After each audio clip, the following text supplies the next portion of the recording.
right. Hello there, physical science students. This is Mr. Barry at Score Academy. I'm here to give you some tips and tricks here on Custom 3 today, thermal energy causing phase change for physical science. So I'm going to run through a few things here just to try to make this a little easier to complete and, just kind of show you the ways to address all these different parts. So as you open this up, you'll make your own copy. Please make sure you put your name up at the top, just like always. The standards are things that we cover as educators. And then students, you're always going to respond where there's orange text. You can just, highlight that orange text and start typing whatever you need to for those responses. It makes your answers stand out. It's really helpful for us. So part one. Part one, really, you're just looking at this article right here. It'll jump you over to this article about heat, temperature, and thermal energy transfer. It'll give you information here. Always make sure you're looking for bold words and stuff like that when you're scanning information. And, go back and look more in depth if you need to at any point here, okay? But that's what you're going to do to respond to these first five. They are in order. So if you're just reading through and answering those questions, you'll be good to go.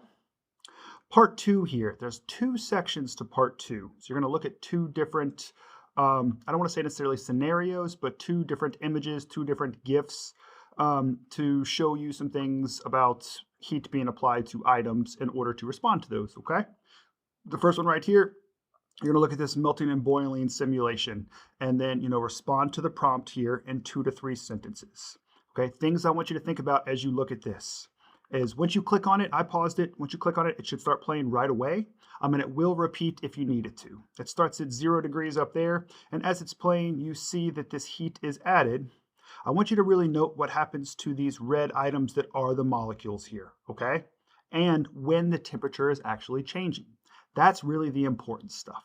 So we're seeing that the temperature wasn't going up until it was all melted. Now the temperature's going up and you see some change here in these little atoms as they're all bouncing around and going crazy. Heat's still being applied, temperature's going up. Note where it hits and then what happens. And that's really what I'm asking here, okay? This is water inside here. And so these temperatures are in Celsius and are very specific to water in particular. So just keep that stuff in mind. And the water is turned to steam and evaporated. And so when I said you could replay it, if you just click this back button, it'll show you the whole thing again. All right? So that's the first part there. And the second one, it references the previous simulation. All right, and then it shows you something else here called a phase change diagram. So if we jump over to that one right here, you're going to see the same thing happening that was happening before with 0 over here and 100 being some milestones where things are happening. This is basically a graph of what you saw in the last one. It's still water. Note at each kind of section here in between these vertical lines, what's happening. You don't need to worry about the MC delta T and all these other things underneath, but note that it's going from a solid and then at 0 degrees, it stays at 0 degrees and we see the change, goes up, right, stays, and we see the change, so forth and so on. Noticing those things will help you respond to the second part here of part 2. And finally, what I want you to think about is how portions of our communities, if you look here in North Carolina, and of the entire country, have different risks for water and how affordable, how water can be clean and appropriate for people to drink. And really, there are a lot of communities you see here of color and lower income that don't always have drinking water. So take a look at this article right here.